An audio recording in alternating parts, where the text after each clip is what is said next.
দাওয়াত গ্রহণ করলো না, জিহাদের ময়দানে গিয়ে শহীদ হয়ে গেল, এই লোকটা নাজাত পাবে না। এই জন্য সকল ভাইকে আগে ইসলামের উপরে আসতে হবে। কিসের উপরে? নামাজ, রোজা, হজ, যাকাত, তাসবিহ, তাহলিল, দুরূদ, সালাত, এগুলোর উপরে আগে আসতে হবে। এই জীবন যখন আপনার তৈরি হবে তখন আপনি ময়দানে গিয়ে জিহাদ করলে সেখানে যদি মারা যান হয়তো বা আল্লাহ আপনাকে মাফ করতে পারেন। কারণ আমরা শক্ত কতগুলো হাদিস পড়েছি, যে হাদিসগুলোতে আল্লাহ বলছেন যে তুমি তো শহীদ হয়েছো এই আশায় যে লোকেরা তোমাকে শহীদ বলবে। হাসরের ময়দানে আল্লাহ শহীদকে শহীদের মর্যাদা দিবেন না।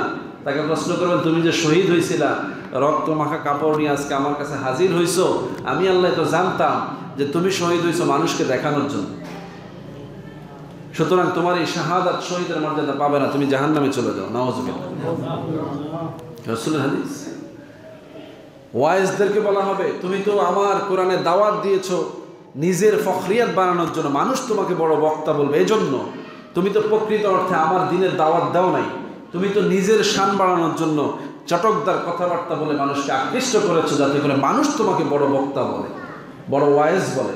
সুতরাং তোমার এই হেদায়েতি কাজের কোনো বিনিময় আমার কাছে জমা নাই, জাহান্নামে চলে যাও। দাতাকে বলবে, তুমি তো দান করেছো মানুষকে দেখানোর জন্য, তোমাকে লোকেরা দানবীর বলবে। তুমি তোমার সম্পদ ব্যাপক দান করেছো, কিন্তু দেখো তোমার মনের ইচ্ছার কারণে দানের কোনো বিনিময় আমার অ্যাকাউন্টে জমা হয় নাই, তোমারটা তুমি দুনিয়াতেই শেষ করে এসেছো, লোকেরা তোমাকে দাতা বলেছে, আমার কাছে সন্তুষ্টি পাওয়ার জন্য তুমি দান করো নাই, ফলে আমার কোনো সন্তুষ্টি তোমার অ্যাকাউন্টে নাই, জাহান্নামে চলে যাও। এভাবে প্রত্যেকটা কাজের বিনিময় ধরে ধরে হাদিসে 60টা বিষয় বলা হয়েছে। এই 60টার কথা বলে বাকিগুলো আর থাকে না। এই 60টা নেকামল অনেক বড় বড় আমল, এগুলো মানুষ খুব আগ্রহের সহিত করে, বিনিময় জান্নাত পাওয়া যাবে। এই কাজগুলোই বরবাদ হয়ে যাবে শুধু অন্তরের উপরে যদি নিয়ন্ত্রণ না থাকে। আবার ভাইয়েরা, এই জন্য আল্লাহ রাব্বুল আলামিন যেন আমাদেরকে হেদায়েতের পথে আসার তৌফিক দান করেন সকলে বলে। আগে নফসকে কন্ট্রোল করতে হবে। আর এই পথটা তরিকা, তাসাউফ, জিকির, আজকার, তালিম, তরবিয়ত, খানকা, মসজিদ, মেহরাবের আশেপাশে থাকা ছাড়া অর্জন হয় না। মাঠে ময়দানে বাজারে এগুলো পাওয়া যায় না। এগুলোকে পেতে হলে আপনাকে নিরিবিলিতে এসে, ওই যে বললাম, মোরাকাবার হালে বসে নিজে নিজেকে নিয়ে চিন্তা করার মতো পরিবেশ তৈরি করতে হবে, নিজে নিজেকে নিয়ে গবেষণা করতে হবে, মুহাসাব করতে হবে, মোরাবাদা করতে হবে, মুআকাবা করতে হবে। তাহলে আপনি একটা পর্যায়ে মুজাহাদার স্তরে এসে মুজাহিদ হয়ে আপনাকে নিজের একটা জায়গায় দাঁড় করাতে পারবেন, তখন আপনি কামিয়াবি চিন্তা করতে পারবেন। আল্লাহ পাক আমাদেরকে দ্বীনের পথে অগ্রসর হওয়ার এই সমজ দান করুন, সকলে বলে আমিন। আমাদের জীবনের যে সময়গুলো আমরা অপচয় করছি সেগুলোকে কাজে লাগানোর তৌফিক দান করুন, সকলে বলে আমিন। আমরা যে কাজগুলো করছি এগুলোর মধ্যে যেন আমাদের লোভ, হিংসা, জিজ্ঞাসা, প্রবৃত্তি এগুলো ঢুকে না পড়ে। খাবারের মধ্যে যেমন নাপাকিটা খাবারের স্বাদ নষ্ট না করলেও খাবারটাকে নাপাক করে দেয়, কি বলেন ঠিক না? অনেক খাবার আমরা খাচ্ছি যেগুলো স্বাদ নষ্ট হয় না, কিন্তু এগুলোর মধ্যে নাপাকি পড়ার কারণে এগুলো নাপাক খাচ্ছি আমরা।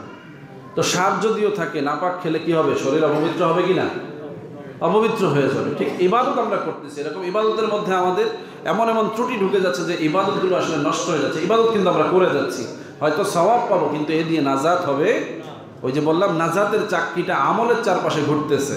সুতরাং এই চাকরিটাকে স্পর্শ করতে হলে আমলের পরিধি বাড়াইতে হবে। একটা সহজ কথা বোঝেন, উপমা দিয়েছি, পৃথিবীর চাইতে সূর্য অনেক বড়। পৃথিবীর মানুষ সূর্যকে ধরতে পারে? কখন পারে?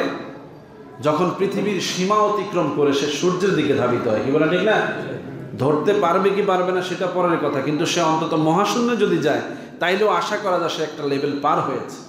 ঠিক অনুরূপভাবে মানুষ যদি আমল করতে করতে আমলটাকে অনেক বড় করে ফেলতে পারে, তাহলে আমলের চারপাশে যে নাজাতের চাকরিটা ঘুরতেছে সেটার কাছাকাছি যাবে।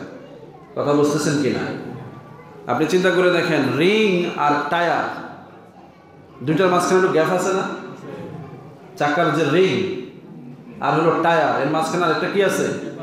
টিউব আছে না? বাতাস আছে না? এখন রিং টায়ারকে কখন টাচ করে? হাওয়া না থাকার বিষয় না। রিং যদি চেষ্টা করে যে না, আমি হাওয়াকে ক্লোজ করে টায়ারের সাথে মিশে যাব, টিউবকে সরাইয়া দিয়ে আমি সরাসরি টায়ারের সাথে লেগে যাব, তাইলে রিং আর বড় হবে না ছোট হবে? বড় হওয়া লাগবে না? টায়ারের সাইজ তো বড়, টায়ারকে ধরতে হলে রিংকে বড় হইতে হবে। রিং কি বড় হয়? হ্যাঁ, কিন্তু আমল বড় হয়। কি বড় হয়? আমলের পাল্লা বাড়ে, রিজিকের পাল্লা বাড়ে, মানুষের শরীরও বড় হয়। একটা আংটি যদি কারো পরা থাকে, এটা যদি আপনি ছোট বয়সে লাগান, যখন বয়স বাড়ে তখন আংটি টাইট হয়ে যায় না, গোস্ত পুরো এটাকে ফিল আপ করে ফেলে। ঠিক আমলের যে ফরিদি, আপনার অল্প আমল, এটা যখন বাড়বে তখন এটা স্ফীত হবে। চাকাটা কিন্তু একটা নির্দিষ্ট ফ্যানেলে আছে, নাজারটা একটা নির্দিষ্ট জায়গায় নির্ধারিত আছে। যখন আমল বাড়তে থাকবে তখন এটা গিয়ে ওটাকে টাচ করবে। সুবহানাল্লাহ। উপমাটা হয়তো আপনারা গবেষণা করলে বুঝবেন। বা ধরেন একটা বড় বলের মধ্যে ছোট বল, সেটাকে যদি ফুলানো হয় একসময় কি করবে, বড় হবে না? ঠিক আমল বাড়লে, মানুষের নেকামলের কারণে যখন তার পরিধি বেড়ে যায় তখন সে আল্লাহর নাজাতের কাছাকাছি পৌঁছে যায়। নাজাত ছোট হয়ে আপনার কাছে আসবে না। কথা কি বুঝাইতে পেরেছি? আমল কম, নাজাত পাবেন, এই চিন্তা করলে আপনি বাঁচতে পারবেন। হ্যাঁ, কোনটা বলা হয়েছে? যে তুমি ওই আমলগুলো করো, বিশুদ্ধ আমল, যেই আমলের দ্বারা তুমি নাজাত পেয়ে যাবে। কিন্তু নাজাতের একটা সীমা আছে। কম আমল দিয়ে আপনি নাজাত পেয়ে যাবেন এরকমটা আশা করা যায় না, যদি আমলটা প্রয়োজনীয় আমল সেটা কম হয়ে যায়। আমার ভাইয়েরা, এরকম হাজারো কথা রাসূলুল্লাহ আমাদেরকে বলেছেন। কিছু কিছু কথা যদি আমরা উপলব্ধি করি তাহলে আমাদের জীবন কামিয়াব হয়ে যাবে। আমরা ভিন্ন প্রসঙ্গে কথা বলার সুযোগ আছে, কিন্তু সেদিকে যাচ্ছি না, এই জন্য যে আমরা আমাদের নফসের উপর এখনও নিয়ন্ত্রণ আনতে পারি নাই। আমরা অন্যের কথায় ভুলে যাই, অন্যের প্রচারে ভুলে যাই, অন্যের লোভে ভুলে যাই, ফলে নিজেদের ঈমান হারিয়ে আমরা বিপদে চলে যাই। আল্লাহ যেন আমাদেরকে হেফাজত করেন। ওয়া মা আলাইনা ইল্লাল বালাগ। আসসালামু আলাইকুম ওয়া রাহমাতুল্লাহ। যারা কামলাল জুমা পড়ি নাই, পড়ে নেবেন।